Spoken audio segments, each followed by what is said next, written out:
Je vais introduire la table ronde qu'on a intitulée « De la démocratie participative à la bioéthique, quelle finalité du débat public ?» Effectivement, sur cette table ronde, je vais accueillir donc en tout premier Guillaume Grandazzi, qui est maître de conférence en sociologie à l'UFR de santé de l'Université de Caen et puis qui est notre responsable scientifique et éditorial à l'ERN. Je ne le vois pas. Je pense qu'il est dans le hall, il va falloir aller le chercher. Je vais accueillir également donc, Jean-François Delahaye, président du Conseil régional de l'Ordre des médecins de Bretagne et conseiller national de l'Ordre des médecins, qui veut bien prendre place. Je vous en prie. Et puis également Éric Chenu, qui nous a fait son petit mot d'introduction tout à l'heure, président de la Mutualité française, et qui va prendre également place. Alors, en guise d'introduction, lorsqu'on réfléchit effectivement aux lois de bioéthique de 1994, parmi les évolutions qui sont tout à fait notables, il y a, et il faut reconnaître, la prégnance du débat public, voilà Guillaume, merci Guillaume, l'évolution donc du recours au débat public, évolution progressive, mais tout à fait déterminée, avec une participation démocratique que rappelait Jean-François Delfraissy, qui aujourd'hui est parfaitement essentielle. Quelques dates. Donc, en 2004, le décret qui porte à la création des espaces de réflexion éthique régionaux leur donne pour mission l'organisation de débats publics sur les questions d'éthique en santé sur les territoires. En 2011, la loi charge le Comité consultatif national d'éthique, on l'a évoqué, d'organiser les états généraux de la bioéthique, dont on aura une première session en 2018, avec une intention très large et inclusive de concevoir le débat sur la société à travers une question très large, à l'époque, qui était « Quel monde voulons-nous pour demain ?» Et puis la loi de 2021 va renforcer cette prégnance du débat public, et notamment à travers la mission du CCNE en collaboration avec les RR, qui seront chargés d'organiser annuellement des débats sur les grandes questions éthiques de notre société en rapport avec la santé. On en a deux exemples. L'année dernière, on a beaucoup investi et les RR ont porté le débat public sur la fin de vie. Le CCNE a vraiment été dans les territoires et nous a aidé à porter ce débat qui, on le disait à juste titre, n'est absolument pas terminé. On continue d'organiser aujourd'hui des débats sur ce sujet-là. Je voudrais préciser que les sujets dont se sont saisis d'ailleurs en 2018 les RR aux États généraux sont encore aujourd'hui des sujets qui, comme le numérique en santé ou l'intelligence artificielle, font encore l'objet de débats sur les territoires, avec cette proximité, avec aussi une forme d'efficacité. Sur la fin de vie, c'était 500 débats. Plus de 50 000 citoyens touchés par ce partenariat entre le CCNE et les RR, d'autres acteurs évidemment, avec d'une manière très large une place de plus en plus prégnante du débat public dans ce qu'on appelle la démocratie sanitaire au départ, aujourd'hui la démocratie en santé, et puis pourrait-on dire aujourd'hui même la démocratie participative.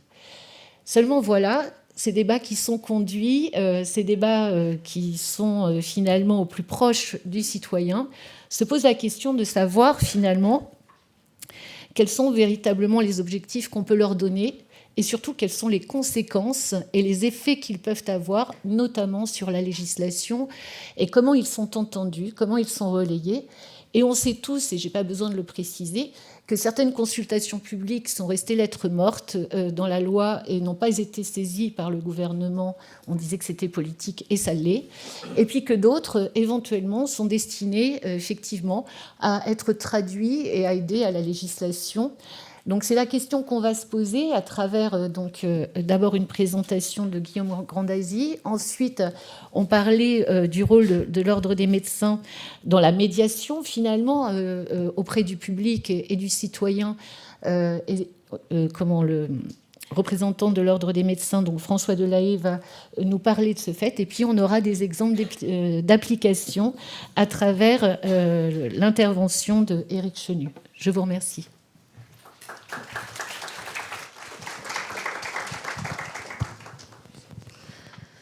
Merci Mylène. Bonjour à tout le monde. D'ailleurs, bon, c'est intéressant de voir comment déjà on a abordé la question du débat dans la table ronde précédente, parce que c'est vraiment un enjeu important. Et je dirais, enfin, au-delà des nouveautés qu'il y a dans la loi de 2021, dans son contenu, une des grandes nouveautés, c'est aussi l'introduction justement du débat public dans le processus de révision. Alors, pour être un peu provocateur, je dirais que finalement, le débat public comme procédure de démocratie participative, comme dit les Mylène, ou délibérative, c'est quand même pas quelque chose de révolutionnaire en soi. C'est pas révolutionnaire parce que c'est mis en œuvre depuis les années 80 dans un certain nombre de pays, en Amérique, en Europe du Nord, etc. Et on sait, hein, la genèse du débat public, elle date de cette époque-là, du fait de conflits qui au départ avaient trait à l'environnement. Et c'est pour ça que cette procédure du débat public a été inscrite dans la loi, qui est en l'occurrence la loi Barnier, de 1995, qui portait sur la protection de l'environnement et qui a inscrit le débat public donc, dans notre dispositif législatif et qui a créé aussi une institution importante dans ce domaine-là, c'est la Commission nationale du débat public.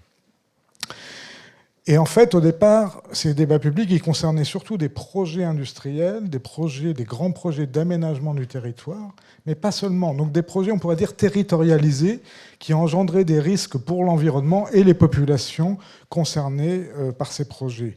Mais pas seulement, parce qu'il y a eu aussi des débats publics qui se sont portés sur, par exemple, des politiques plus générales, par exemple celle liée à l'enfouissement des déchets radioactifs, qui n'était pas un projet purement territorial. Et il se trouve que, bon, moi ayant, dans une précédente vie, avant de travailler sur les questions de santé, beaucoup travaillé sur la question des risques technologiques et environnementaux, c'est vrai que ces questions relatives à l'information du public, à la participation, à la concertation, le débat public, etc., m'ont été assez longtemps familières. Et je me souviens, il y a 15 ans déjà, j'avais publié un article justement sur l'analyse du débat public sur le projet de réacteur EPR à Flamanville, par exemple, parce qu'il y a eu un certain nombre de débats publics à l'époque sur le nucléaire aussi.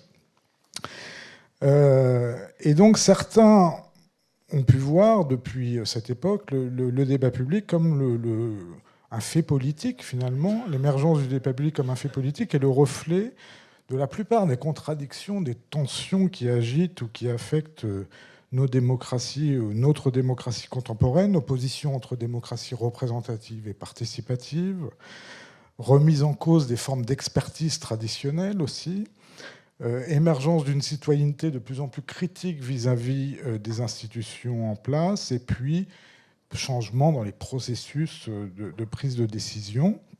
Et puis on peut toujours voir le débat public comme un laboratoire, finalement, de nouveaux modes d'organisation de la discussion collective, de la participation démocratique. Et comme le disait Grégoire tout à l'heure, dans la mesure où on met au cœur du débat public la question de la confrontation des arguments, la formation d'une forme d'intelligence collective, ça renvoie assez directement aux travaux plus théoriques de Jürgen Habermas sur l'éthique de la discussion. Donc il y a vraiment des liens entre des questionnements théoriques et des aspects plus pratiques. Et comme le disait Gilles aussi, on a pu voir l'émergence d'une bioéthique à la française, on en a parlé. Et en fait, on pourrait aussi dire d'une certaine façon que la loi Barnier et la création de la Commission nationale du débat public a introduit une innovation dans notre droit et finalement a fait émerger une forme de débat public à la française aussi. Du fait de tout ce qui s'est passé depuis la création de cette commission. Et donc le débat public, il est intéressant pour lui-même en tant qu'il constitue une institution un peu originale dans cette configuration démocratique, mais aussi il fait surgir des questionnements plus généraux sur l'évolution de notre démocratie contemporaine. Et on l'a dit, ça a été dit juste avant, la démocratie, c'est quelque chose de fragile, mais le débat public lui-même est un processus très fragile. Parce que la légitimité du débat, elle n'est jamais acquise a priori, elle se construit toujours en situation. Et on le voit, et on le voit à chaque fois, le débat lui-même fait l'objet d'un débat sur le débat, qui remet en cause éventuellement le principe même ou les modalités de son organisation. Et on le voit puisque finalement autant les parties prenantes impliquées dans le débat que les citoyens plus généralement sont assez vigilants et veillent à ne pas être les dupes de ce qui pourrait apparaître comme une pseudo-concertation ou une parodie de concertation, etc., sans aucune conséquence pour la décision politique. Et donc finalement, cette prise permanente qu'a le débat à la contestation fait aussi, d'une part, la fragilité du processus, mais aussi en garantit son caractère démocratique. Je dirais c'est normal dans une démocratie qu'on puisse même discuter du débat lui-même. D'ailleurs, je prenais l'exemple de l'EPR, et ce n'est pas le seul exemple, on pourrait prendre des exemples plus récents et dans d'autres domaines, mais à l'époque, on avait mis en place le débat sur le EPR, et une semaine avant le débat, le président, je crois, avait annoncé qu'ils allaient construire l'EPR. Donc l'objet du débat lui-même perdait complètement son sens. Et donc la question, c'est ça. La table ronde, c'est à quelle finalité du débat public, mais à quoi sert le débat ? Alors évidemment, si on se fie simplement à la question du rapport du débat à la décision politique, souvent on va être déçu. On va être déçu parce que, comme le disait Grégoire, voilà, les gens ils disent ouais, on n'a pas pris en compte mes arguments, mes positions n'apparaissent pas dans la loi, etc. Donc le rapport direct à la décision, il est souvent décevant, sauf pour certains, évidemment. Mais c'est surtout que la valeur ajoutée démocratique, elle s'inscrit dans des temps qui sont pluriels. Il y a le temps court des échanges, du débat, mais il y a aussi le temps long des perceptions des problèmes, le temps long de la légitimation de nouvelles règles d'échange et de discussion. Et donc il ne faut pas mesurer seulement l'impact du débat sur une décision, sur une loi qui va être votée, mais plutôt dans le cadre d'un processus beaucoup plus long de transformation en profondeur des processus décisionnels, et notamment, par exemple, de la construction, de la révision des lois de bioéthique. Et puis, ça peut être tentant aussi d'essayer d'anoblir le débat public ou le moment du débat public en se focalisant sur les dynamiques qu'il génère au moment où il a lieu, et de se focaliser sur ce moment du débat qui est complètement déconnecté de la décision, finalement. Et en fait, c'est difficile. On parlait de l'évaluation de la loi tout à l'heure. C'est important d'évaluer les lois et leurs impacts, mais comment évaluer le débat public ? C'est important aussi d'évaluer le débat public. Comment évaluer les possibilités d'évolution qu'offre le déroulement du débat sur les identités des parties prenantes, des identités qui sont préconstituées. Comment évaluer le gain en capacité réflexive qui est généré par le débat lui-même ? Comment évaluer la force intrinsèque des arguments qui sont portés par les uns ou les autres, la consistance, la résistance à la critique de ces arguments, comment apprécier la force des positions tenues, les asymétries de ressources entre les différents participants, etc., etc. C'est des choses qui doivent être aussi pensées au-delà de l'évaluation de la loi. C'est quels effets et quelle évaluation on peut faire. Et méthodologiquement, c'est pas très facile finalement d'évaluer cette dimension du débat. Je vais pas être trop long, mais je voudrais avancer sur reprendre une distinction qui avait été faite par un collègue chercheur, Laurent Mermet, qui avait beaucoup travaillé sur les questions d'information et de concertation, et il distinguait ce qu'il appelait le débat sauvage du débat d'élevage, de façon un peu provocatrice.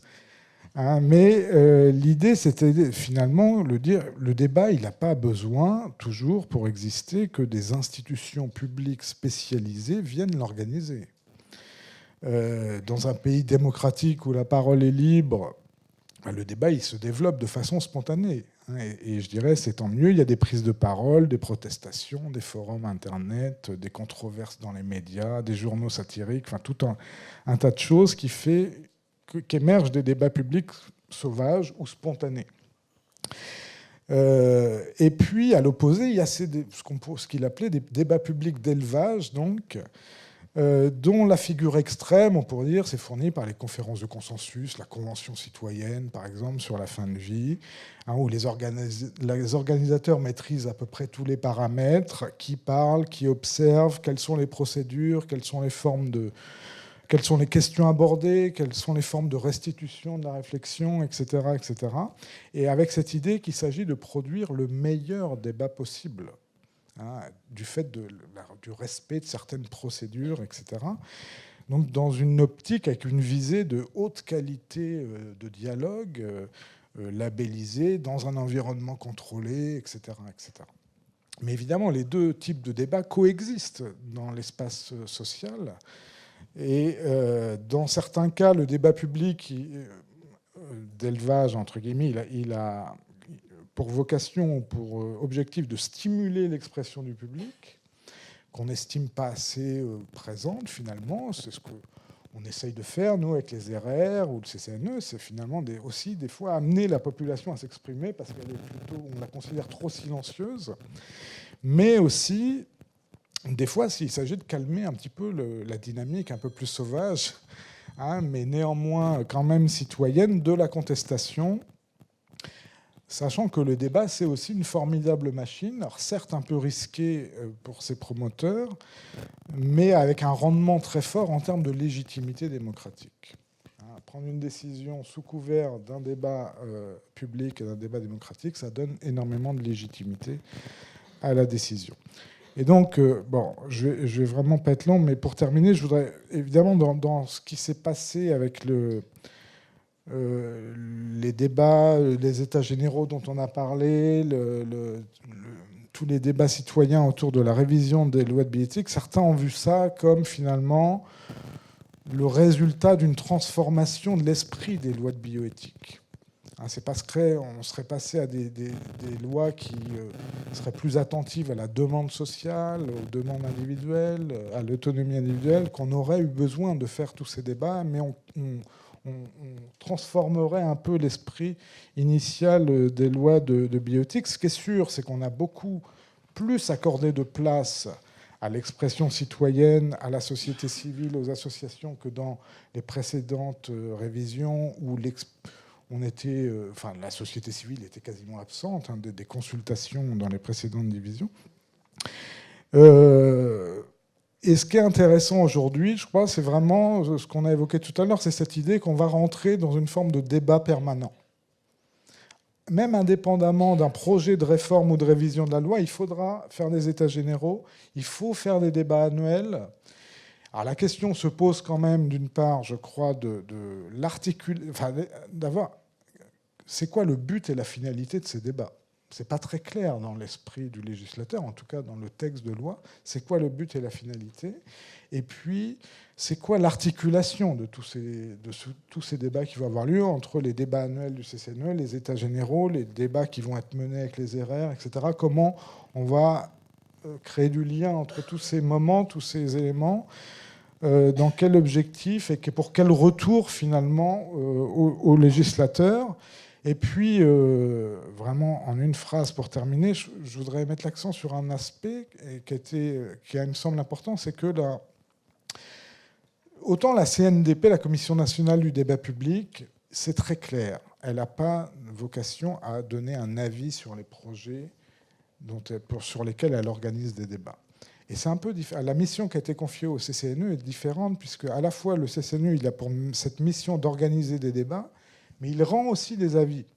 Il rend des avis et donc il prend une position par rapport au sujet, par rapport aux enjeux, par rapport à la révision des lois de bioéthique. Et donc, c'est une position complexe. Alors, j'aimerais bien entendre Jean-François justement à ce propos, mais c'est une position très complexe et que le législateur a proposé au CCNE, mais qui n'est pas dans la logique de celle de la Commission nationale du débat public. Et donc, qui ouvre les portes à de nouvelles réflexions, je crois. Merci. Merci Guillaume. Effectivement, participation, information, adhésion. Voilà, quels sont les objectifs implicites ou explicites du débat. Pour nous éclairer aussi sur le rôle donc, de l'Ordre des médecins, Jean-François Delahaye, Jean-Bernard Desmondron parlait au tout début effectivement du rôle finalement de médiation de l'Ordre des médecins par rapport et d'information et d'appropriation des lois de bioéthique. Qu'avez-vous à nous dire sur ce point? Merci. Tout d'abord, merci pour cette invitation. Le débat public en matière de bioéthique, je crois qu'il est fondamental. C'est peut-être le plus important parce qu'il touche à ce qu'on a de plus précieux, notre santé. Et l'ordre, effectivement, les médecins sont des acteurs privilégiés de ce débat.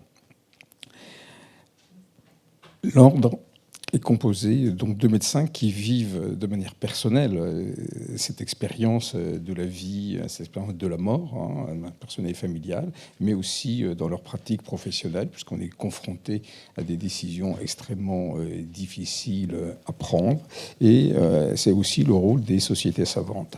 Donc tout ça nourrit un débat interne à l'ordre, mais ce débat ne peut pas être uniquement interne à l'ordre, puisqu'on a besoin...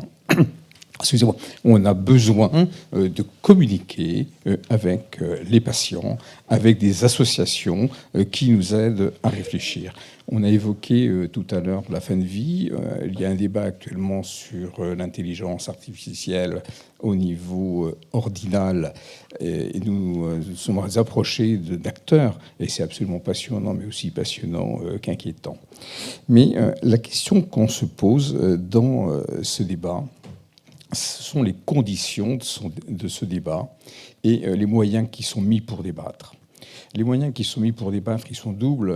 Nous avons bien sûr maintenant, en 2024-2025, les réseaux sociaux, qui permettent une consultation en ligne, aussi les Civic Tech, qui sont des associations à but thématique. Alors c'est très important parce que ça facilite et ça élargit le champ de la participation de tous, et c'est vraiment important, comme vous le disiez, d'impliquer toute la population dans ce débat, parce que si on ne l'implique pas, il n'y aura pas adhésion, il n'y aura pas appropriation.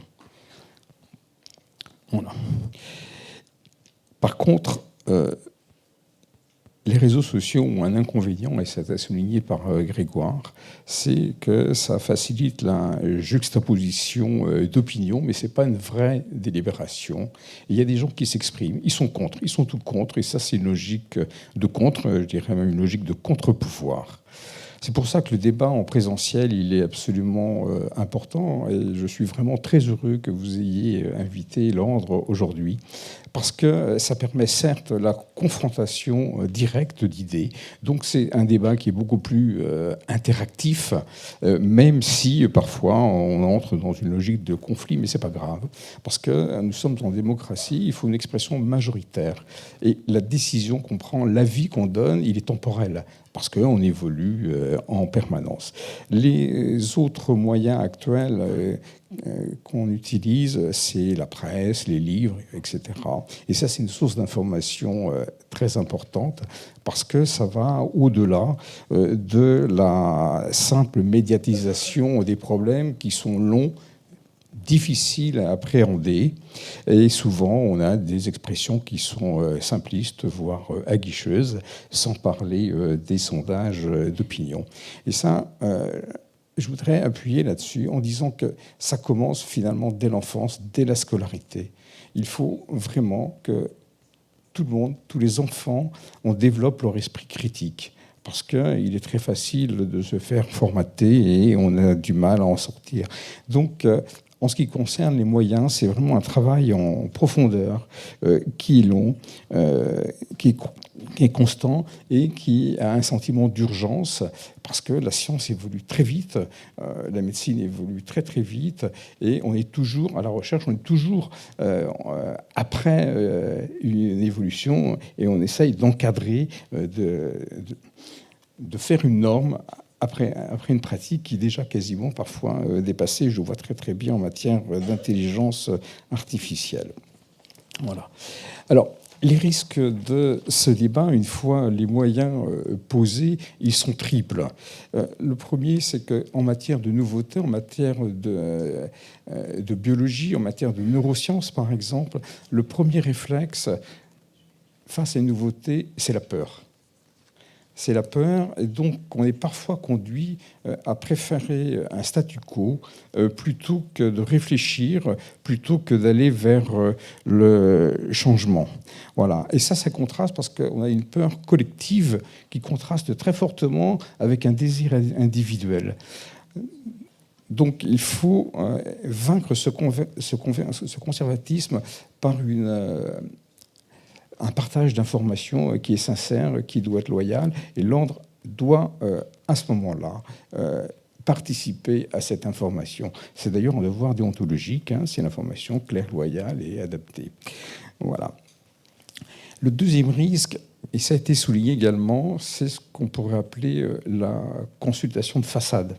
C'est-à-dire qu'il y a des groupes, des assemblées qu'on écoute, mais les décisions sont prises. Et là, c'est pire parce que ce débat public, il est tronqué et ça génère un sentiment de frustration très important et un sentiment de rejet qui nuit à notre équilibre démocratique. A contrario, ce débat public peut également être confisqué, soit par des experts, soit par des élus, mais aussi souvent, je dirais, par monsieur tout le monde qui s'accorde une légitimité. Et là, finalement, on va être conduit à réformer de travers par une logique de contre-pouvoir. Et là, on va confondre en fait la démocratie participative qui se nourrit de tous les acteurs, qui va délibérer, et la démocratie représentative, donc nos élus qui sont chargés, eux, de prendre les décisions. Mais c'est le débat public qui doit nourrir la réflexion qui va amener la décision. Voilà. Alors, comment faire ? Eh bien, peut-être, et c'est aussi le rôle de l'ordre vis-à-vis des patients, parce qu'effectivement, on ne communique peut-être pas assez suffisamment. C'est délivrer une information qui n'est pas démagogique, comme les autres acteurs, une information complète. Faire aussi une publicité des débats, et régulièrement, il y a les débats de l'ordre sur différents sujets de société. Et puis aussi participer aux associations qui militent pour faire entendre la voix ordinale, pour exprimer l'opinion des médecins. Voilà. Alors, pour recentrer le débat sur la finalité du débat public, eh bien, je crois qu'il y a 3 axes. Le premier, ça a été souligné, c'est impliquer les citoyens dans la décision qui les concerne. Et en matière de santé, c'est vraiment primordial. Et c'est ça ce qui peut garantir une cohésion dans notre pays.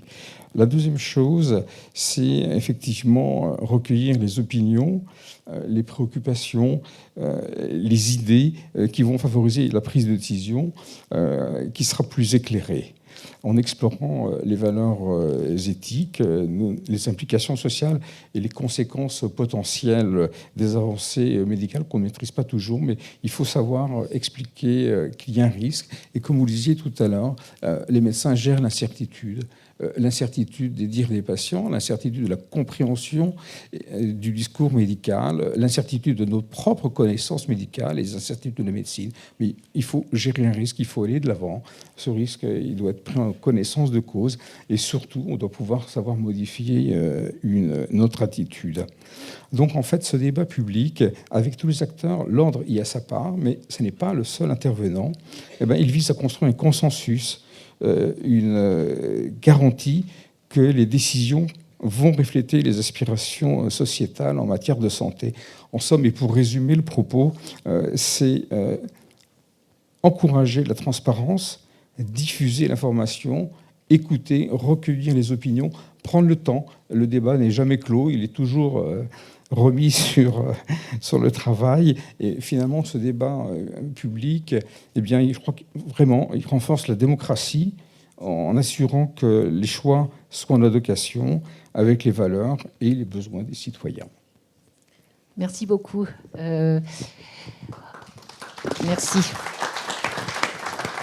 C'est important de rappeler ce que vous rappelez sur notamment les réseaux sociaux et les modes d'expression, et effectivement pas ce que disait aussi Grégoire Moutel tout à l'heure sur Habermas et les règles de discussion, pas confondre l'expression et l'argumentation. L'expression qui va traduire finalement une conviction qui conduira très certainement je vais dire des sions, mais à la polarisation sur les postures, et qui rend tout compromis impossible, en fait. Et ça s'appelle de l'expression. L'argumentation, elle induit finalement des règles communes acceptées au départ, un socle, sur lequel on va pouvoir échanger, et puis aller vers une participation, et finalement faire un pas l'un vers l'autre. C'est ce que Kant aussi appelait la bonne volonté. C'est-à-dire que pour engager le débat, il faut être prêt aussi à entendre les autres, et éventuellement, et quand ça nous arrive, je pense qu'on est tous d'accord, éventuellement changer d'avis. Bon, et quand on change d'avis, là, on a trouvé ce qu'on cherchait dans un débat public. Tout à fait d'accord avec vous. Je crois qu'il faut se former au débat, ça s'apprend. Et quand on parle d'une logique d'expression, on émet une opinion avec une certitude. Et c'est très difficile d'argumenter. On peut émettre une opinion en 30 secondes, et argumenter, ça peut prendre des heures. C'est toujours très long. Et ça, il faut l'entendre, il faut accepter ce temps. Mais c'est pas facile.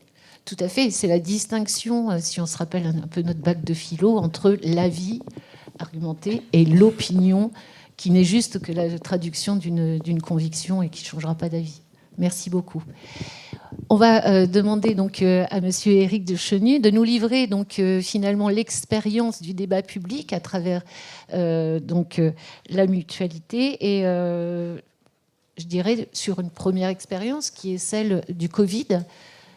Et qui peut-être était une expérience en termes de concertation publique un peu dommageable, et puis peut-être un deuxième avis et une expérience sur un deuxième sujet très d'actualité qu'on a déjà évoqué et qui court encore aujourd'hui, qui est le débat sur la fin de vie. On vous écoute. Oui, merci.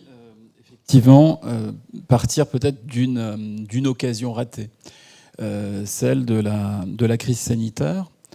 Alors que les politiques ont eu la clairvoyance de s'entourer d'un conseil scientifique, présidé par Jean-François Delfrécy, pour nourrir la décision, l'éclairer, essayer de prendre les meilleures décisions possibles, ils n'ont pas retenu une proposition que faisait Jean-François, qui était d'adosser à côté du conseil scientifique un comité citoyen.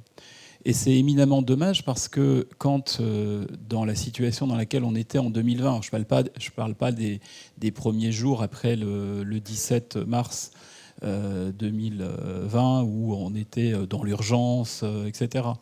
Mais à partir de mi-avril, fin avril, où, compte tenu des différentes vagues, des niveaux de connaissances que l'on acquérait progressivement, sur ce virus, sur comment le prendre en charge, comment prendre en charge les patients, etc., on devait prendre des décisions qui touchaient, qui impactaient les libertés publiques, les libertés individuelles.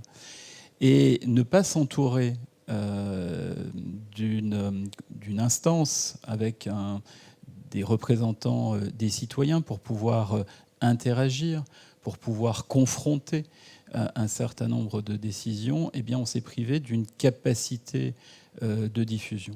Mais au-delà de ça, là où c'est, je dirais, encore plus dommageable, c'est qu'il n'y a pas eu d'évaluation partagée des décisions et de comment on a géré l'ensemble de cette crise. Alors que des évaluations existent, ont été menées, mais elles n'ont pas été partagées avec le grand public. Et ne pas le faire, et il n'est pas encore trop tard, c'est prendre le risque de laisser le terrain, justement, comme vous le disiez à l'instant, à ceux qui profèrent des opinions, pour ne pas dire des contre-vérités. Et c'est à l'œuvre en ce moment. Du côté de CNews, du côté d'Europe 1, la sphère Bolloré, alors je ne sais peut-être pas forcément ce que vous écoutez au quotidien, moi non plus, mais je m'impose une fois par semaine d'écouter ces chaînes-là et ces émissions-là pour comprendre aussi ce que entendent et ce qu'on comprenne une partie de nos concitoyens. Parce qu'autrement, à un moment donné, on n'est plus en capacité d'aller leur parler. Et c'est excessivement intéressant d'entendre Hanouna, d'entendre Pro dire des sottises absolues, mais pour autant, ça, il y a des centaines de milliers, il y a des millions de gens qui l'entendent. Et donc, il faut absolument qu'on reprennent la main. Jean-François disait tout à l'heure, malheureusement, dans notre pays, on n'a pas cette culture scientifique. On n'a pas l'habitude de comprendre que dans la science, on avance par moins d'erreurs. On se confronte les faits au réel, à la connaissance, aux hypothèses, etc. Et puis on progresse petit à petit. Et il y a plein de gens, pendant la crise Covid, parce qu'il y a des choses contradictoires qui ont été dites à des moments différents, mais parce qu'on a progressé dans la connaissance, mais qui ont pris ces évolutions comme « Ah ben vous voyez bien qu'ils nous cachaient des choses, qu'ils ne nous ont pas dit la vérité ». Non, ils ont dit la vérité au fur et à mesure de ce que l'on connaissait, de ce que l'on comprenait, de ce qui nous arrivait. Et c'est là où on a besoin d'un retour d'expérience, de partager ça avec le grand public et surtout de voir comment on se prépare à de futures crises. Parce que malheureusement, on peut poser une hypothèse qu'il y aura d'autres crises sanitaires, d'autres problématiques, peut-être pas de même ampleur, peut-être différentes. Mais en quoi et comment on a appris de cette crise-là ? Je ne dirais pas dans l'organisation du système de santé, encore que, il y a probablement des choses aussi à en tirer en termes d'évolution, d'adaptation, mais surtout comment socialement, comment sociétalement, comment démocratiquement on gère ça mieux. Et de ce point de vue, je pense que notre pays, à la différence d'autres pays européens, ont moins fait ce travail de partage d'évaluation. Et c'est absolument fondamental parce que les grandes transformations auxquelles nos sociétés sont confrontées, transformation écologique, la transformation démographique avec le vieillissement, la transformation numérique, les ruptures scientifiques médicales qui sont à l'œuvre avec de nouvelles thérapeutiques, induisent des conséquences épidémiologiques, économiques et sociales, démocratiques qui sont redoutables. Et si on ne les questionne pas avec l'ensemble de la société, on se réserve objectivement des lendemains quand même assez compliqués. Et on donne du terrain de jeu aux populistes qui font assez peu de cas de la science, des faits objectifs, de la vérité. Et donc c'est aussi ça qu'il faut que l'on préserve. Et si on veut renforcer cette démocratie en santé, qui est une des composantes de la démocratie, avec la démocratie participative, la démocratie sociale, toutes ces démocraties, elles viennent conforter la démocratie représentative, élective. Mais une démocratie, elle ne fonctionne pas en pointillé, une fois tous les 5 ans à l'aune d'une élection. Quand bien même le taux de participation serait en progression. Une démocratie, au contraire, elle se mesure en termes de qualité quant à sa capacité à associer le citoyen tout au long du processus qui va élaborer la prise de décision, mais qui va aussi évaluer les politiques publiques, qui va évaluer les décisions qu'on a prises. Est-ce qu'elles ont apporté ce que l'on en attendait ? Et s'il y a un écart, pourquoi ? Comment on l'explique ? Comment on l'évalue ? L'idée, ce n'est pas de donner des bons points ou des mauvais points, mais c'est d'apprendre collectivement pour, là aussi, progresser et faire en sorte qu'il y ait moins de ressentiment et qu'il y ait de la compréhension partagée, et puis après, des décisions éclairées par les faits. Mais ça suppose aussi que dans les processus de démocratie participative, on ne fasse pas prendre des vessies pour des lanternes. C'est-à-dire qu'à un moment donné, comme vous faites la différence entre l'opinion et l'argumentation, il faut aussi faire la différence entre la concertation, la consultation, la négociation, la décision. Et force est de constater que sur certains processus dits de démocratie participative, on a un peu mélangé les choses. Si vous reprenez la consultation citoyenne sur le climat, en disant « je reprendrai sans filtre », et puis au final, la réalité du débat démocratique, à juste titre, pose des filtres et fait qu'on ne va pas tout reprendre, parce que c'est l'exercice même du débat, on crée de la frustration. Quand, après les Gilets jaunes, on lance le grand débat, qu'il y a des milliers de cahiers de doléances, que là aussi, on ne les partage pas, qu'on n'en tire rien, on crée de la frustration.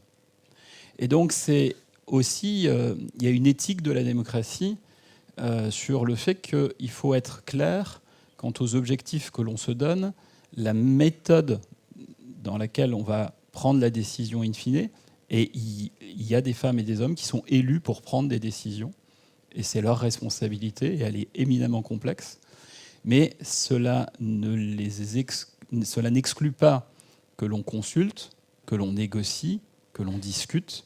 Et puis après, il y a ceux qui prennent la décision in fine et qui ont des comptes à rendre. C'est ça la démocratie, et c'est ça qu'il faut qu'on renforce par tous les moyens, parce qu'une démocratie, elle n'est jamais aussi fragile que quand on ne la fait pas bien fonctionner. Et puis, dernier élément sur cet enjeu, finalement. Il dit quoi de notre société française ? Eh bien, c'est que sur un certain nombre de sujets, on politise trop les questions. On ne laisse pas assez les scientifiques, les experts, les chercheurs, les universitaires, qu'on pourrait qualifier des intellectuels, faire progresser une question, faire en sorte que les acteurs de la société engagés en débattent. Et puis, à un moment donné, on estime que le débat a suffisamment maturé, et là, les politiques ont intérêt à s'en emparer, à en débattre aussi à leur tour, de voir un peu comment, est-ce que la société est mûre pour une évolution, pour une adaptation, et puis on avance. Et dans notre pays, à la différence d'autres pays, la question, elle est politisée avant tout. Et donc, il y a des a priori, il y a des présupposés. Et on est davantage dans l'opinion que dans l'argumentation. Je prendrai un exemple pour l'illustrer, et qui est éminemment dommageable en termes de santé publique. C'est la manière dont on répond, ou on ne répond pas justement, à la question des drogues. Je parle des drogues illicites. Je ne parle pas des autres drogues.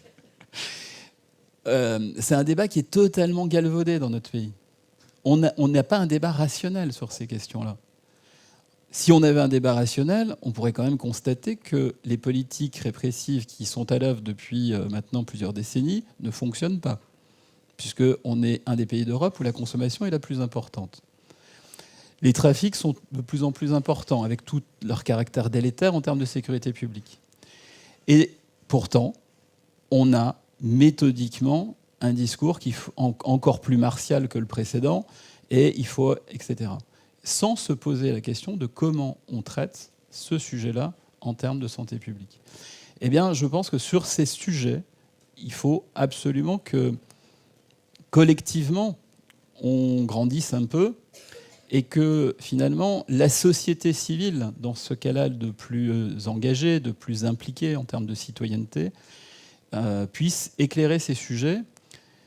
Alors, il y a des instances consultatives pour ça, il y a le CCNE, il y a le Conseil économique, social et environnemental, il y a la commission du grand débat, enfin, il y a plein d'espaces qui existent et on se doit davantage de les utiliser, de les investir. Les espaces régionaux d'éthique sont absolument essentiels pour ça. Et il faut qu'on crée au maximum des espaces d'échange, de débat, pour faire progresser ces débats-là, les faire maturer dans la société. Et puis, à un moment donné, les politiques s'en empareront ou pas. Mais en tout cas, c'est comme ça qu'on fera progresser un débat plus apaisé. Sur la Convention citoyenne, vous voulez que je redise un mot, quoi ? Oui, tout à fait.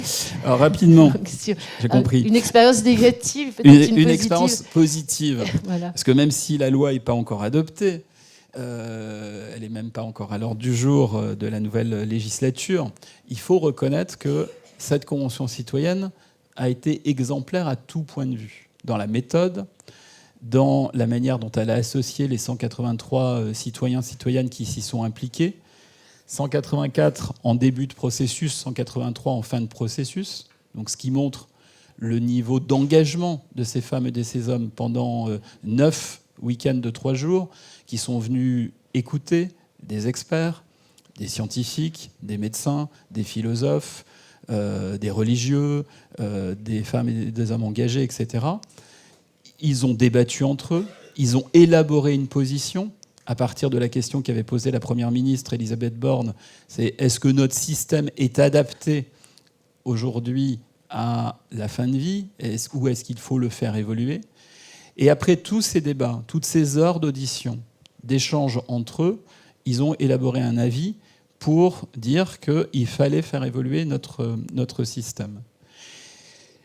En posant des règles sur le côté, le niveau du discernement des personnes, sur le côté incurable des pathologies, le pronostic vital engagé, le caractère de souffrance que l'on ne peut pas atténuer, que l'on ne peut pas totalement gérer, que ce soit des souffrances physiques, psychiques ou existentielles, et la question de l'âge.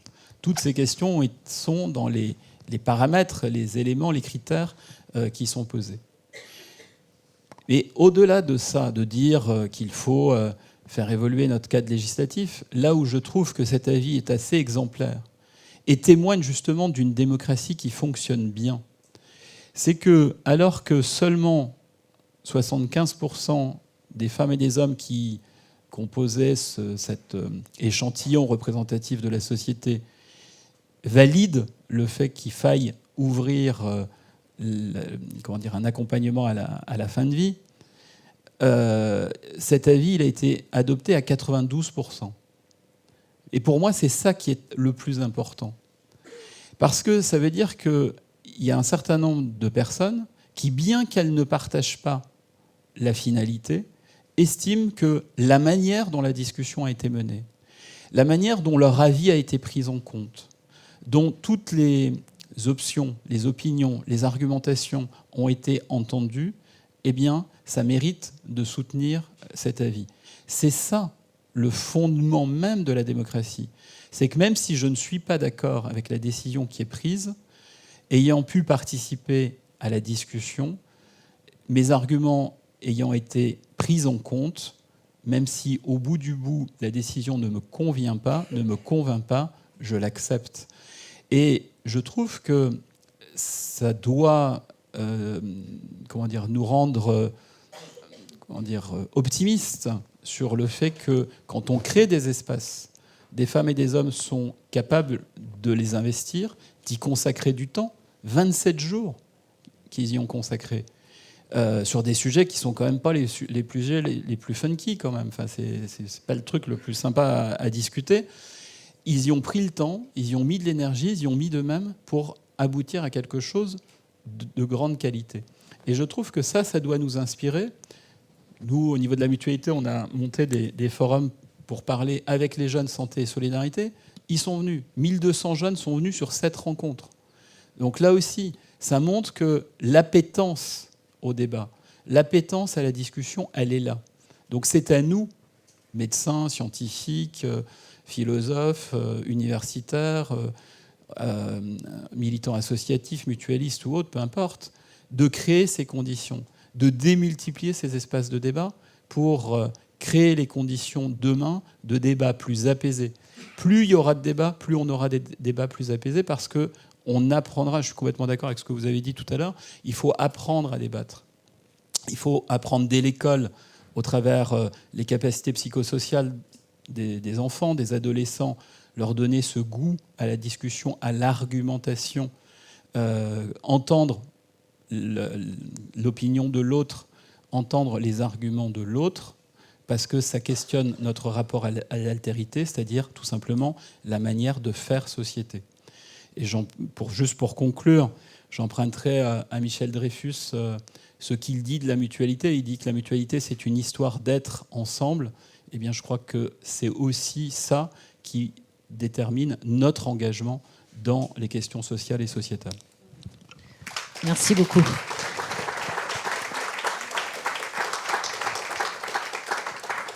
Alors c'est parfaitement intéressant et je vais rebondir sur votre intervention parce qu'on voit bien que quelque part on est sur un point de bascule avec d'un côté le débat qui ne va pas être pris en compte, qui va générer une frustration, qui générerait finalement ce qu'en son temps Marcel Gauchet appelait le désenchantement de la démocratie et de la démocratie participative. Et puis de l'autre, on voit l'envie, on voit l'investissement et on voit ce que ça peut donner quand c'est véritablement pris à bras-le-corps.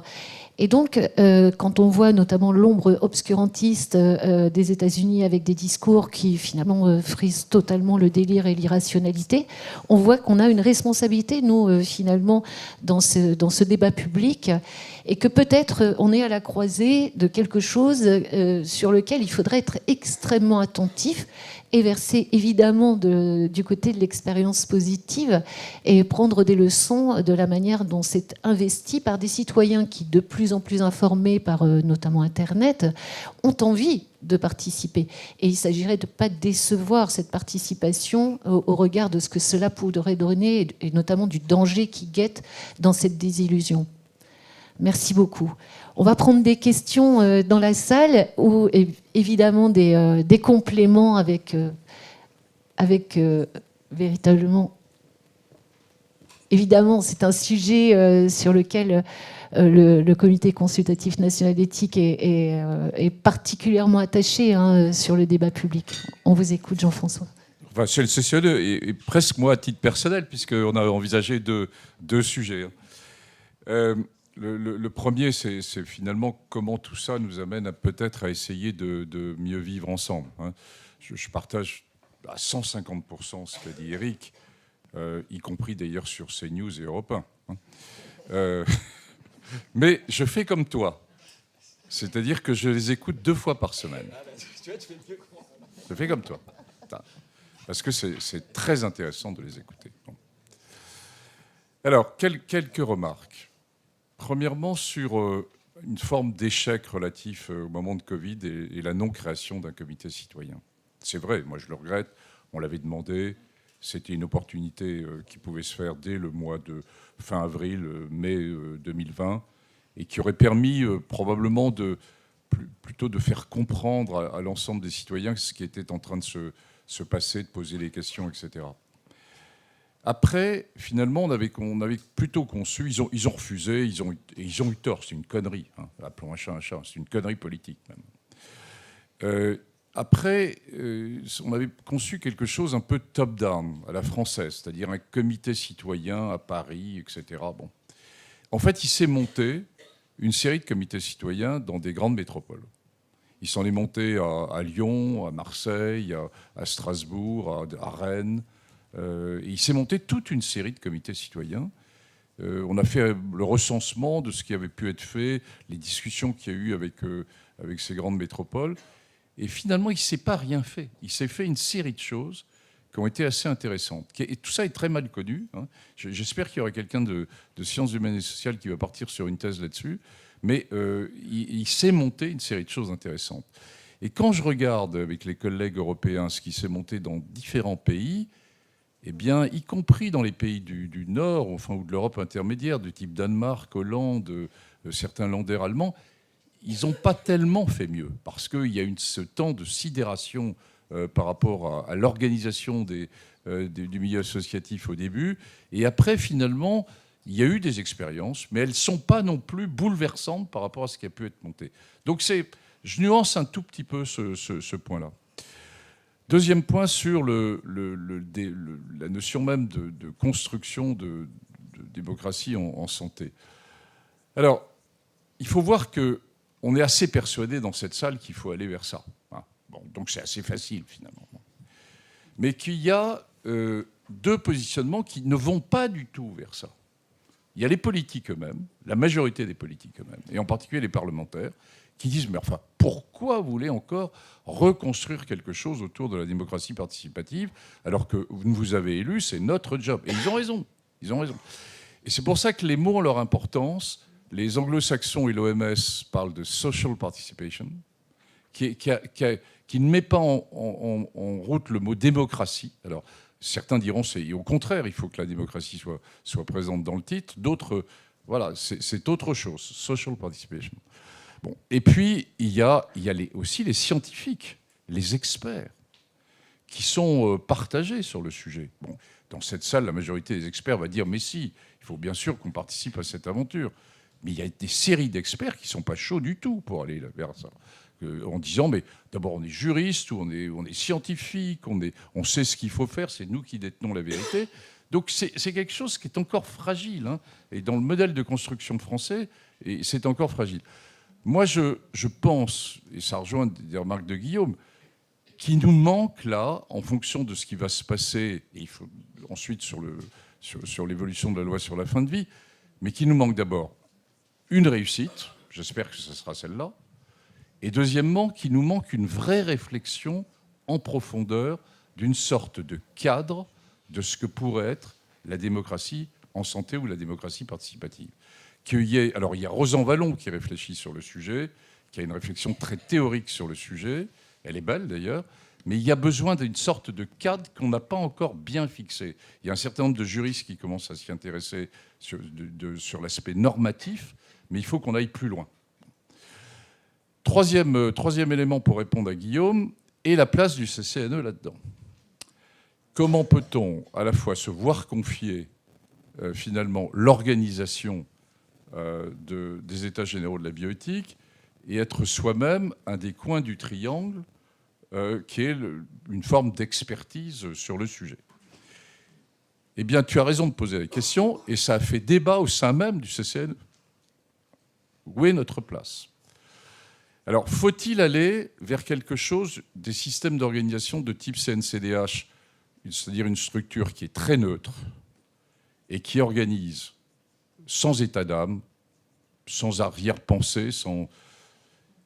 Je constate qu'il y a un certain nombre de questions aussi sur le type de débat qui peut être organisé par des structures qui ne connaissent pas totalement les enjeux sur lesquels va porter la question. Et je vois bien comment, depuis maintenant 2 ou 3 ans, on s'oriente plutôt vers confier ce type de débat au CESE. C'est dans le nouveau CESE et le nouveau programme du CESE, ça m'a même été en partie confié. D'où l'importance d'ailleurs pour le CESE aussi de réussir dans une certaine mesure les suites de la Convention citoyenne, qui n'est pas le seul élément du débat, mais qui est un élément important. Alors au sein du CCNE, voilà, c'est dans la loi, donc on va faire le job. Et on refera le job ensemble, et on va faire un log de plus que ce qu'on a fait en 2018. Donc on va le faire, et on va le construire ensemble comme on l'avait fait en 2018. Sur la place même du CCNE, on avait décidé en 2018 de ramasser, vous vous souvenez, dans un premier document ce qui était sorti des débats, et ensuite, dans un deuxième document séparé, de donner une position même du CCNE. Bon. Je ne sais pas, le CCNE est une maison de famille, et ça ne sera plus nous qui tiendrons la maison de famille, il y en aura d'autres, mais je ne sais pas ce qu'ils décideront. À vrai dire, ça n'a pas une importance majeure à mes yeux, hein, parce que de toute façon, le CCNE anticipe, dans les avis qu'il va donner avant même les États généraux, une série de questionnements. Il est là pour éclairer dans une certaine mesure. Moi, ce qui m'importe le plus, c'est que dans ce démocratie en santé, on est en train de passer d'un triangle où on avait les experts, les scientifiques, les juristes, de l'autre côté, les citoyens et le politique qui décide, et qu'on est clairement dans un quadrilatère où il y a maintenant tous les réseaux sociaux, et que le point important, c'est qu'on puisse continuer à avoir une réflexion, je dirais, véritablement démocratique et citoyenne, qui ne soit pas seulement celle des réseaux sociaux. Et c'est ça qui est le plus important. Et il faut qu'on se batte là-dessus. Sur ces questions aussi majeures, il faut écouter ce qui se passe dans les réseaux sociaux, mais qu'on ne laisse pas aux réseaux sociaux la priorité. Pourquoi ? Parce que les réseaux sociaux sont totalement manipulés. Et vous le savez, ils sont totalement manipulés par l'intelligence artificielle. C'est-à-dire qu'on construit la pensée des réseaux sociaux, elle est totalement construite. Ce n'est plus ce qu'étaient les réseaux sociaux au départ. Excusez-moi, j'étais un peu long, mais évidemment, c'est des sujets qui m'interpellent. Merci. Il y avait Régis et puis après Grégoire Moutel qui voulait intervenir.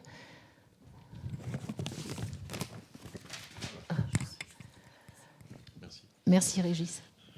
Oui, je vais être un peu plus terre à terre et ramener la question du débat aux réalités auxquelles nous sommes confrontés dans le champ de la bioéthique. Parce que je suis totalement d'accord avec l'idée qu'il ne faut pas que nous nous satisfaisions de dire il faut développer le débat. Il faut donc que nous apprenions à débattre.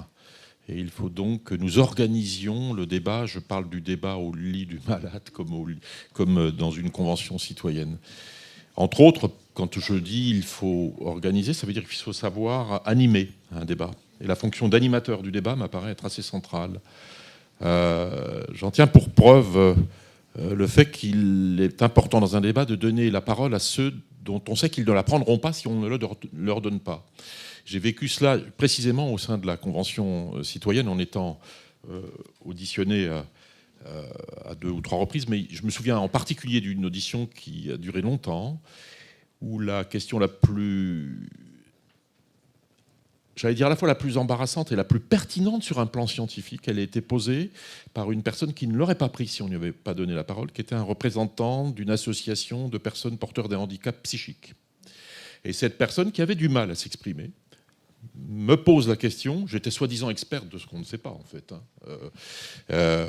Est-ce que vous êtes sûr que, à propos de la sédation profonde et continue, excusez-moi, je rentre, est-ce que vous êtes sûr que lorsque quelqu'un est endormi profondément, il ne souffre plus?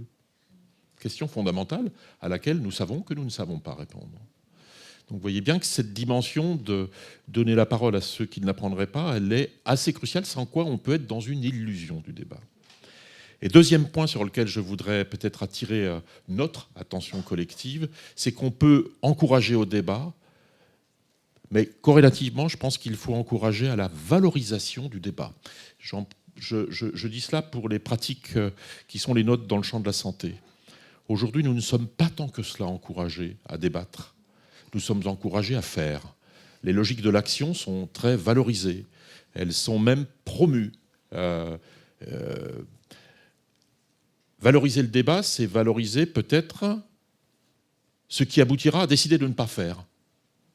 Et décider de ne pas faire est probablement la décision la plus difficile à prendre dans un champ comme celui que nous abordons, c'est-à-dire le champ des points de butée du questionnement dans le champ de la santé. Donc ce que nous disons là rejoint une autre question, là aussi extrêmement compliquée, c'est celle de la réforme nécessaire de notre système de santé, qui souffre aussi parce qu'il n'a pas saisi cette notion que nous avions pointée dans un avis, l'avis 140 du CCNE, la notion de souffrance éthique au travail des professionnels qui ont besoin qu'on investisse cette notion du débat sur les questions éthiques et que l'on reconnaisse cette dimension comme une compétence. Ça m'apparaît être un élément extrêmement important à entendre si l'on veut réenchanter en quelque sorte le monde de la santé. Merci. Merci beaucoup. Une réponse peut-être, M. Chenot? Non ?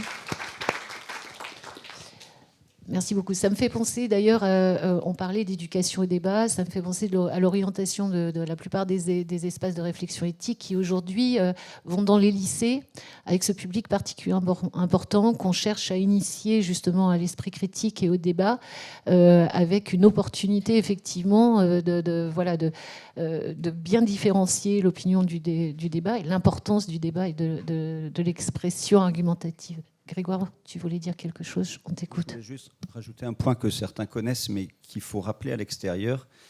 C'est que le débat, il n'a pas que pour objet de trancher entre des convictions et des points de vue différents. Il est là pour enrichir et apporter des idées nouvelles. C'est-à-dire que moi, je fais le lien avec la question d'un représentant d'usager dans la démocratie sanitaire. On sait, pour l'expérimenter quand ça marche bien, que les solutions viennent de ceux qui sont usagers. Moi, je dis souvent, c'est comme assez étonnant qu'on passe du temps à évaluer notre prestation chez notre garagiste dans un hôtel et que ces structures tiennent compte réellement dans leur management de la vie des usagers. Et dans le système de la santé, on peut se demander s'il n'y a pas un leurre d'affichage. Vous savez qu'un ancien président du CCNE a dit qu'il fallait se méfier de l'éthique qui serait une éthique d'illusion ou une éthique d'affichage. Effectivement, c'est vrai, les usagers, c'est ça aussi dans le système. Moi, les usagers, c'est les citoyens, finalement. Ils ont des idées, ils ont des solutions. Et je rebondis sur la crise Covid. Jean-François ne l'a pas dit parce qu'il a trop de créativité à son palmarès pour le dire, mais au mois de mars, il m'appelle. À l'époque, il m'a dit, en gros, c'est parce que tu savais qu'il fallait mettre les citoyens dans la boucle. Et on a quand même créé, dans l'urgence, à ton initiative, l'idée que les espaces éthiques allaient se transformer en structures territoriales qui, rapidement, pourraient être à même d'apporter des solutions, ou au moins de porter les questionnements et de faire remonter les choses. Ça a quand même marché, quoi. On a fait un rapport Panthère sur ce sujet, ça a quand même marché. Et pendant ce moment-là, il y a eu des solutions de terrain. Il y a eu des solutions de terrain très pragmatiques venant de professionnels, mais aussi de patients. Bon, moi, j'ai eu à gérer la question de la présentation des corps morts et des chambres mortuaires. Heureusement qu'il y a eu des solutions de terrain pour résoudre cette problématique-là. Ce qui veut dire qu'aujourd'hui, et c'est une question politique, est-ce que dans l'ADN, et la réponse est dans la question, est-ce que dans l'ADN de nos agences, de nos gouvernants, réellement on y croit ? Voilà. Est-ce qu'on y croit ? Et ça interroge une question très politique de la conception des grandes écoles, de l'élite. Est-ce que l'élite croit réellement, d'accord, dans son ADN cérébral, là, psychique, qu'il y a du plus à l'expertise du citoyen et du patient ? J'en suis pas convaincu. J'en suis pas convaincu. Et, quitte à plus faire carrière en éthique, je ne suis même pas convaincu que dans toutes les instances éthiques, les gens y soient convaincus. Et qu'il n'y a pas une forme rive gauche de l'éthique parisienne. Voilà. Que j'ai connue et j'en fais partie. D'accord ? Bon. Donc je crois qu'il faut tout se dire aussi, c'est-à-dire qu'on est tous co-responsables. Et dernier point codicile de cela, c'est vrai que dans le débat, on dit débat citoyen, mais il faut que les élus soient là, que les décideurs soient là. Or, quand on les appelle et qu'on les invite, on a essayé de faire que les députés en territorialité soient présents, on a essayé de faire que les représentants de l'ARS soient présents. C'est pour ça que je garderai toujours mon pigment politiquement incorrect. Ils ne viennent pas, ou ils viennent très peu. Donc il faut qu'on continue ce travail, qui est une question politique. Et je me demande, puisque je suis un garçon assez normatif par certains côtés, on m'a dit, Yves Pellissier, un ancien psychiatre, m'a dit en France, ce qui n'est pas inscrit dans la loi, ça n'a jamais lieu, il faut que ce soit une obligation. Est-ce que finalement, il n'y a pas aussi une réflexion à avoir sur l'obligation de la Constitution, de dire qu'un débat public avec des citoyens, sans élus et sans décideurs qui sont là pour écouter, pour participer aux 27 jours, finalement, ça ne sert peut-être pas à ce qu'on voulait. C'est-à-dire que ceux qui prennent la décision soient là pour écouter et entendre. Voilà. C'est mes petites idées, puis peut-être qu'on ne gagnera pas, mais que les générations suivantes qui sont dans la salle nous aideront à faire avancer ces idées à l'avenir. Merci beaucoup. Je crois qu'il y a une autre question. On vous écoute ? Bonjour, monsieur Quignot, professeur de philosophie au lycée du Puy-de-Dôme de Lorient. Là, je suis présent aujourd'hui avec 4 de mes élèves du cours de philosophie. Alors moi, en tant qu'enseignant, vu tout ce que j'ai entendu ce matin, qui me plaît bien, parce que ça recoupe énormément le programme de philosophie, le programme de droit que j'ai enseigné aussi un petit peu en terminale. Je pense que pour rebondir sur ce que le président Delfrécy a dit sur le statut des sciences dans la société et les effets délétères des réseaux sociaux, pourquoi ne pas en fait introduire dans le programme de terminale un cours de bioéthique ? Ce serait un excellent moyen de toucher un maximum en fait de jeunes, puisque tout le monde passe par le système éducatif.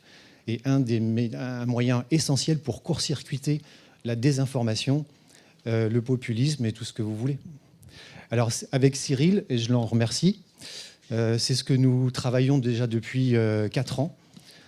J'ai des classes qui participent en fait à cette sensibilisation, et même plus qu'une sensibilisation, c'est une véritable formation à la réflexion bioéthique. Et Cyril vient en fait expliquer aux élèves, donc avec des données scientifiques, et d'autres collaborateurs, il vient expliquer aux élèves les tenants et aboutissants de la réflexion sur l'euthanasie, parce que c'est ce qu'on a fait il y a 2 ans. J'ai des élèves qui ont participé en fait, à un précédent colloque à Saint-Malo sur la question de l'euthanasie.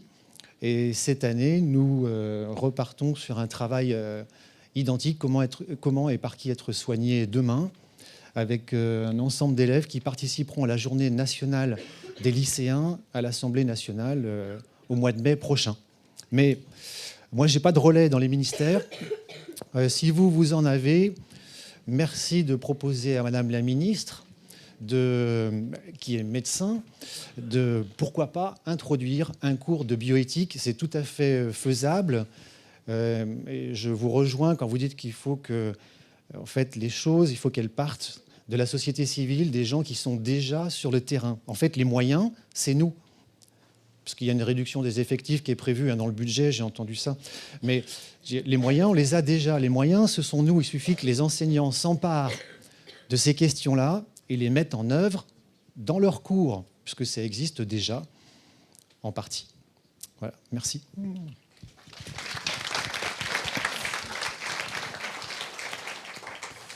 Moi, juste une réaction là-dessus, parce que c'est évidemment quelque chose de très important.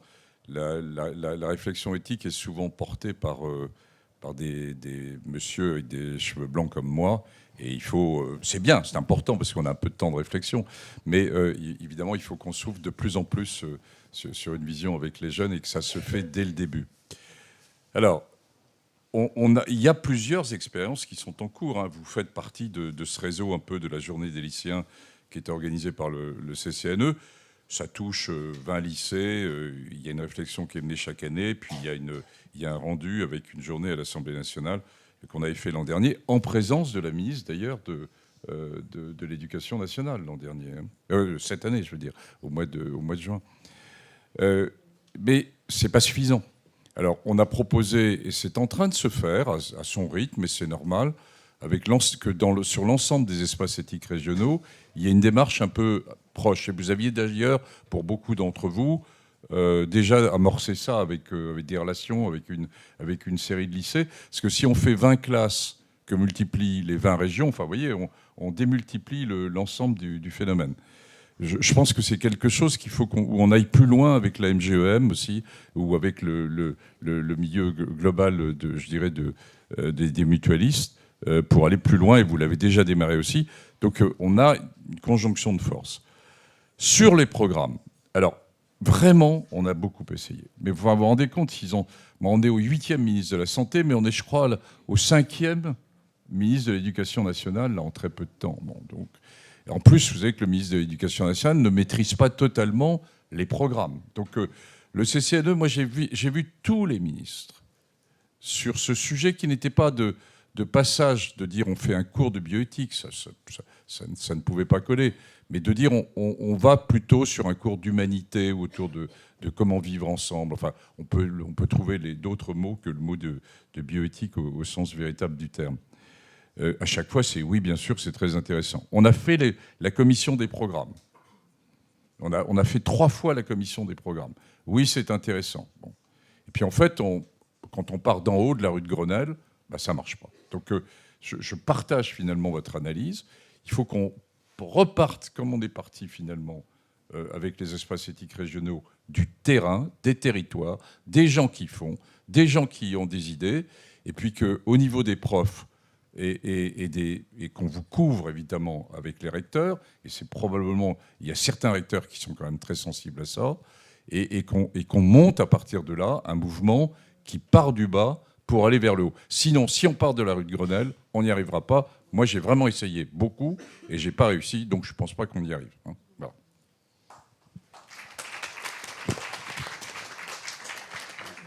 Jean-François a déjà dit beaucoup, et puis on ne va pas tarder trop la fin de la session, mais comme nos amis de la MGEN sont dans la salle, voilà, et que je leur remercie d'être présents, effectivement, il faut qu'on arrive à mobiliser. Si l'on fait déjà sur la Bretagne et la Normandie, on verra comment au plan national on peut ensuite valoriser ça. Si on arrive à faire ce qu'on est en train de dire, c'est-à-dire partir du terrain, c'est pour ça, je crois que vous êtes venus, hein, je les vois là-bas, l'idée c'est de se dire effectivement... contactons le maximum d'enseignants pour leur dire les espaces régionaux de réflexion éthique sont là, d'accord ? Et finalement, le partenariat, je parle sous votre contrôle, monsieur, il y a un espace quand même de liberté pédagogique qui existe aujourd'hui. Il faut s'emparer de cet espace de liberté pédagogique et d'y mettre ce qu'on a envie d'y mettre. Voilà. Et je pense qu'effectivement, c'est le débat qu'on a. Mais Jean-François vient de le dire. Je pense qu'il faut le faire d'en bas et de remonter les expériences vers le haut. Et quelque part, c'est comme ça que fonctionne la recherche clinique en médecine, c'est-à-dire qu'on commence au lit du patient, et quand il y a quelque chose d'innovation technologique, on la valorise ensuite vers le haut. Donc c'est une analogie, mais je pense qu'il faut vraiment le faire. Et en tout cas, je passe sous contrôle de nos amis bretons. Je pense que la Bretagne et la Normandie ont envie de faire ça ensemble. Et bien, j'ai envie de dire que si ce colloque est fondateur d'une expérimentation territoriale Bretagne-Normandie et qu'on démarre, Ensuite, on ira présenter ça en disant on a réussi quelque chose et est-ce qu'on peut pas le généraliser. Voilà, je vous propose le deal. Voilà.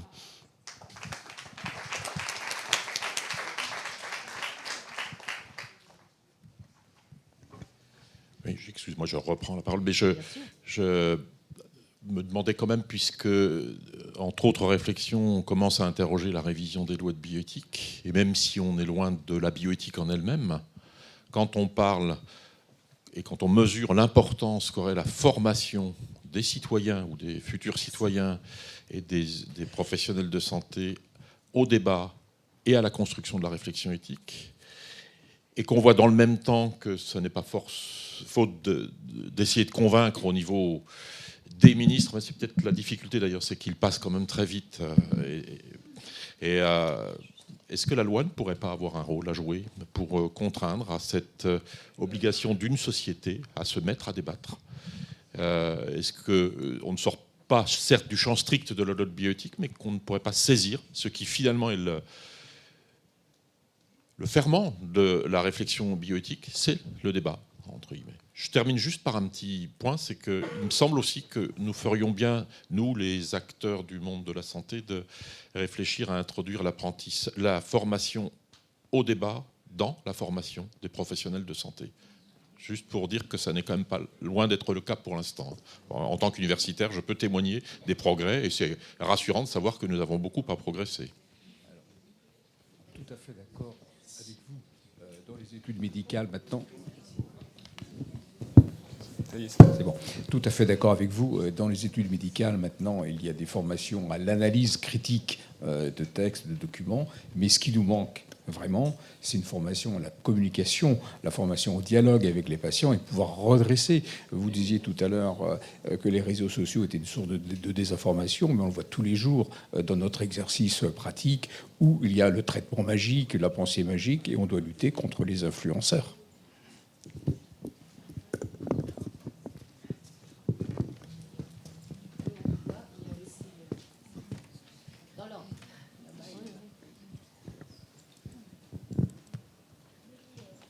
Vous m'entendez? Oui.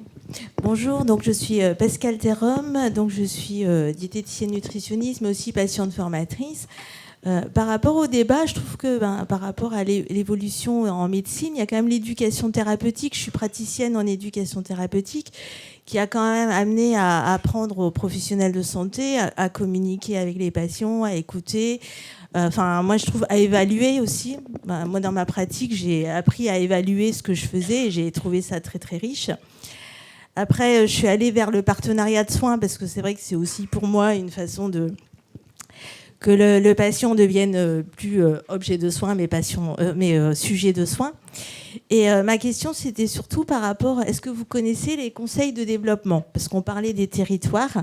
Hier, j'étais en formation, justement, parce que je suis aussi membre qualifié d'un conseil de développement, ce qu'on appelle les conseils citoyens, et qui se demandent comment vivre, parce que c'est vrai qu'ils invitent un peu tous les citoyens d'un territoire. Par exemple, là, on était sur la moi, je suis sur la métropole et le pays de Brest. Voilà, en tout cas, je trouve qu'il y a j'ai vraiment le sentiment qu'il y a plein d'espaces, plein de choses qui se mettent en place, sauf que chacun est un peu comme beaucoup dans son coin et qu'il n'y a pas forcément de lien. Donc c'est vrai que l'éthique, je trouve ça passionnant. Il y a vraiment plein de choses à mettre en place. Et est-ce qu'il ne faudrait pas faire des liens justement entre les espaces éthiques et les conseils de développement, les réseaux qui peuvent aussi vous faire connaître? Voilà. Merci. Je vous rejoins. En ce qui concerne l'éducation thérapeutique, il est tout à fait vrai qu'actuellement, il y a une asymétrie complète d'information entre le savoir médical et le savoir du citoyen. Mais c'est une asymétrie qui va se réduire. On le voit bien avec toutes les informations qu'on peut trouver actuellement sur Internet, mais aussi l'IA qui arrive et qui non seulement va améliorer l'information, mais délivrer des conduites diagnostiques et thérapeutiques. Donc ça va mettre la relation patient-malade peut-être pas à égalité, parce qu'il faudra toujours savoir critiquer le savoir. C'est important. Mais la deuxième démarche, effectivement, Il faut que les médecins, et j'en suis encore actif, on communique plus et on participe à ces activités de développement. C'est vraiment fondamental parce que c'est ce qui permet aux patients d'être vraiment acteurs de sa santé, d'être participants et de s'approprier et de comprendre. Voilà. Je ne peux que vous rejoindre.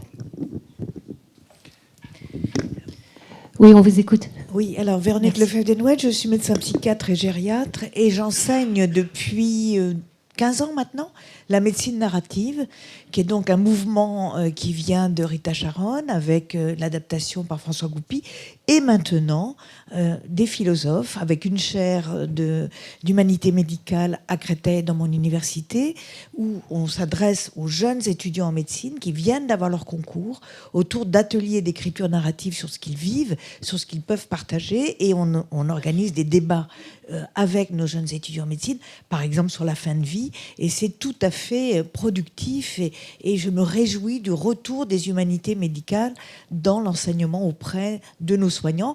Et à Créteil, vous avez un hôpital qui s'appelle l'Intercommunal, on dit le Chic, il n'est pas très chic, mais il s'appelle le Chic, et Jean-François Bellette, qui est le pédopsychiatre, fait la médecine narrative, pas seulement pour les médecins, pour tous les soignants au niveau de son hôpital. Donc ça, je pense que c'est quelque chose de très positif qu'il faudrait développer. Je suis allée voir à l'époque Martin Hirsch pour qu'il en parle à la conférence des doyens. Il n'y a eu aucun effet. Il faut une volonté vraiment particulière pour amener ça en pratique courante. Merci beaucoup. Alors, il y a des gens qui disent que ça bouge pas, mais ça bouge quand même, parce que voilà, la conférence des doyens, et je parlerai aussi au nom de mon doyen Emmanuel Touzé, qui vient d'être nommé conseiller auprès de la ministre. La plupart des facultés de médecine ont mis en place, c'est l'étude qu'on a menée cette année, les enseignements sur les humanités, avec en plus la création d'une UE d'enseignement dédiée aux sciences humaines et sociales en fin de cursus de 5e année. Donc les choses bougent quand même, et on peut dire que l'enseignement de l'éthique dans d'ailleurs des pôles qui deviennent des pôles de formation et de recherche en santé. Je pense qu'il faut arrêter à l'avenir de parler de faculté de médecine. On a changé, et ça c'est important, c'est-à-dire que tous les acteurs du soin bénéficieront dans les années à venir, voilà, d'un enseignement dans ce domaine-là. Voilà. Oui, merci beaucoup. Vas-y, Arnaud.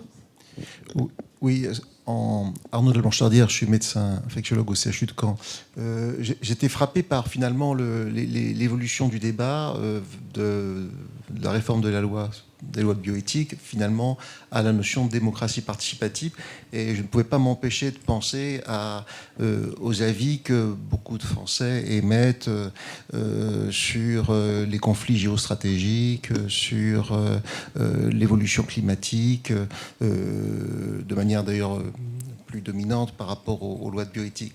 Autrement dit, la démocratie participative que vous appelez pour une réforme utile des lois de bioéthique a sûrement des applications sur bien d'autres domaines qui peuvent être plus importants et qui renvoient à la manière de vivre ensemble et d'animer un débat.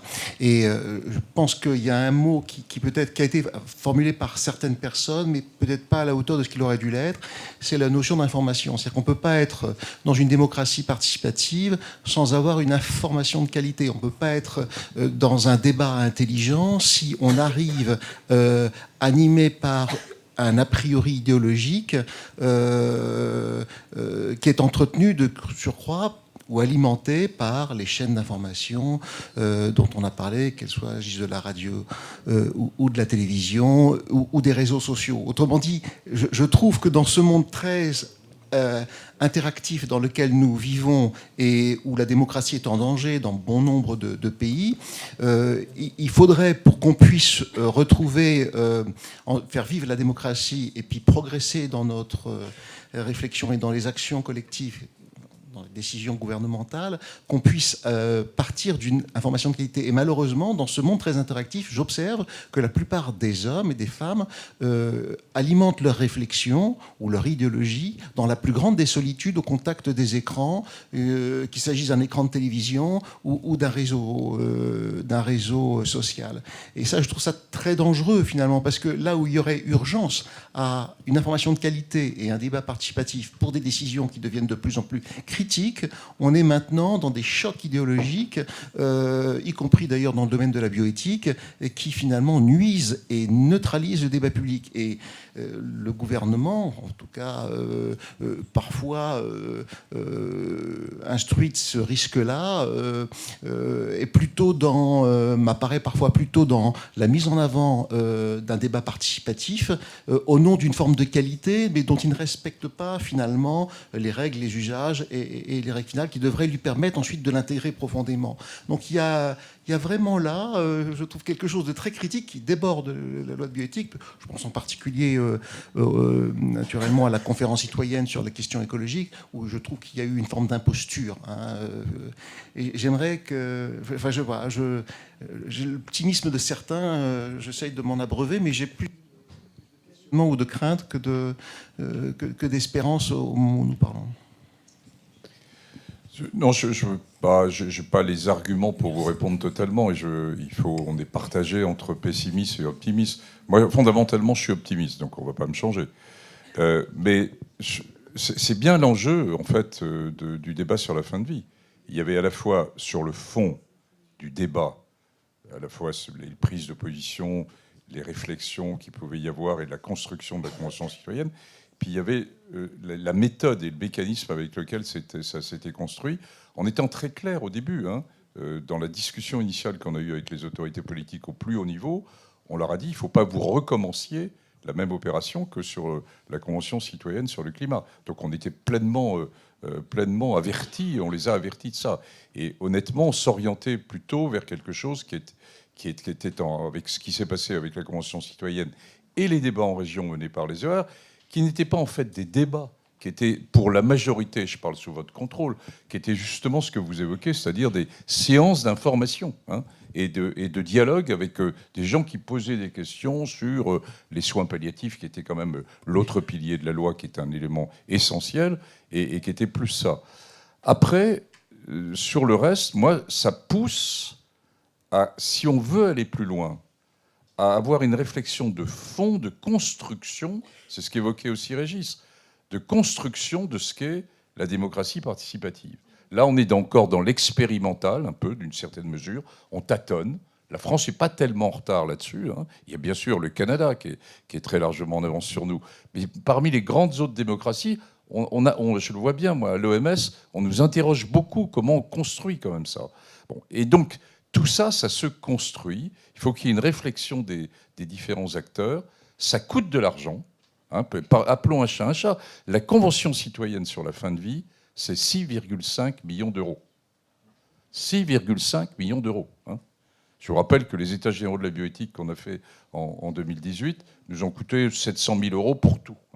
Donc, mais vous voyez que ça se construit. C'est-à-dire si on veut rentrer là-dedans, il faut devenir professionnel là-dedans. Qu'on le construise et qu'on ait une pensée qui finisse de construire ça. Voilà, on en est là, on est au milieu du gué. Moi, je comprends votre question. Moi, je reste plutôt optimiste. Mais c'est mon tempérament. Merci beaucoup. Je suis navrée, on va s'arrêter là au niveau du timing sans vouloir frustrer personne.